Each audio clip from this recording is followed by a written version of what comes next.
خبر آپ کو دیں کہ مودی سرکار کی انتہا پسندی اور اسلام دشمنی نے درسگاہوں کو بھی نہ بخشا۔ مقبوضہ کشمیر میں مذہبی توہین آمیز پوسٹ پر شدید احتجاج اور شٹر ڈاؤن ہڑتال جاری ہے۔ تفصیلات جانتے ہیں ڈان نیوز کے بیورو چیف اسلام آباد افتخار شرازی ہمارے ساتھ موجود ہیں۔ افتخار شاہ صاحب بتائیے گا۔ جی جیسے کہ ناظرین کو معلوم ہے کہ جب سے مودی سرکار اقتدار میں آئی ہے بھارت میں مسلمان مخالف جو وہاں پہ انتہا پسندانہ جو ان کے ایکشنز ہیں ان میں ہمیں بڑی تیزی اور بڑی شدت دیکھنے کو ملی ہے، اور جو حالیہ ایک واقعہ ہوا ہے یہ مقبوضہ کشمیر میں جو اس کے اوپر شدید احتجاج بھی ہو رہا ہے، اور اس میں جو اطلاعات ہم تک پہنچی ہیں اس میں مذہبی توہین آمیز ایک پوسٹ اور وہ بھی ایک ہندو طالب علم ہے جس کا نام بھی پرتمیش کے نام پہ سے بتایا جاتا ہے، ان کی طرف سے انسٹاگرام پہ ایک پوسٹ دی گئی ہے،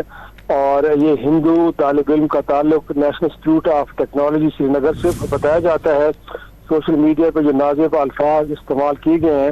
اس واقعے کو لے کے مقبوضہ کشمیر کے اندر ایک شدید غم و غصے کی لہر پائی جا رہی ہے۔ کشمیری طلباء کے احتجاج کے دوران حکومت سے اس ملزم کے خلاف سخت کارروائی کا مطالبہ بھی کیا گیا۔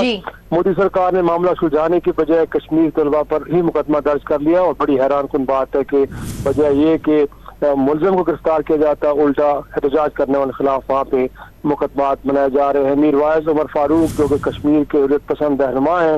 اس واقعے کے شدید الفاظ انہوں نے مذمت کی ہے، اور انہوں نے کہا کہ تفصیل بتائے تھے افتخار شرازی، آپ کا بہت شکریہ۔